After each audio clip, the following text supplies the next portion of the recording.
How to apply as dairy farmer in United Kingdom, step-by-step process via DMW accredited agencies. Hi mga Krikrod, Jen here. And kung isa ka sa mga naghahanap ng legit job opportunity abroad, ito yung mga isa sa mga bagong verified job hiring na siguradong magugustuhan mo. Dairy farmer job hiring in United Kingdom through CAS Recruitment UK Limited.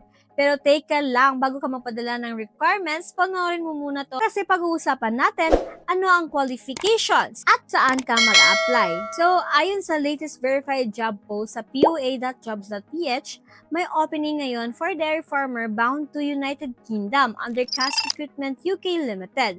Ang employer ay nasa United Kingdom at ang local agency na nagpo-process nito ay ang EOFMW Human Resources International Corporation. Kung gusto mo magtrabaho sa UK Dairy Farms, ito yung chance mo. Para makapag-apply bilang dairy farmer, kailangan muna ng TESDA NC2 certificate, mandatory po ito, UKVI, IELTS with at least 4.0 score per category. Preferably, may dairy farming experience sa New Zealand, North or South Island. Malaking plus po yan.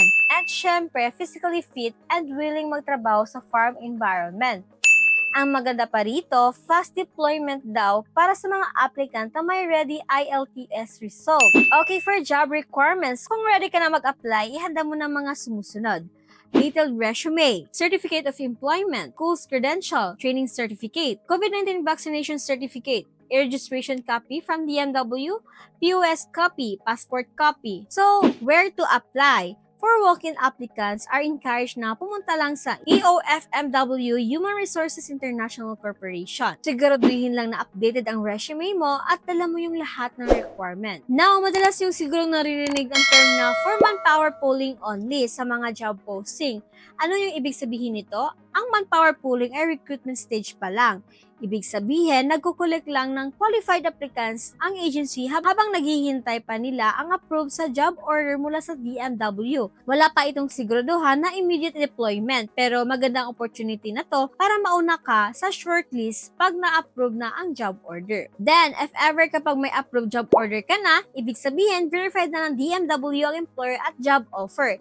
Kaya legit at ready for deployment na ito. So, always double check guys sa dmw.gov.ph kung may valid job order na para sa dairy farmer. Dairy Farmer CAS Recruitment UK Limited UK bago ka mag-submit ng documents or magbayad ng kahit ano. Mga karikol, laging tandaan na huwag magbayad ng placement fee kung walang approved job order.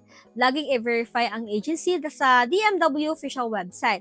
Huwag magpadala ng bayad sa personal GCash or bank account ng recruiter. Mag-apply lang sa official office address or verified online portals tulad ng poa.jobs.ph or workabroad.ph. Disclaimer, RecruitPH is not affiliated with CAS Recruitment UK Limited or EOFMW Human Resources International Corporation or any agency mentioned in this video. Lahat po ng impormasyon ay mula sa verified job posting sa poa.jobs.ph at official DMW sources. Ang layunin lang ng RecruitPH ay magbahagi ng verified and updated information para makaiwas kayo sa illegal recruitment at makahanap ng tamang daan papuntang abroad. Para updated ka sa mga latest legit job hiring abroad, ingat lagi at good luck sa applications mo.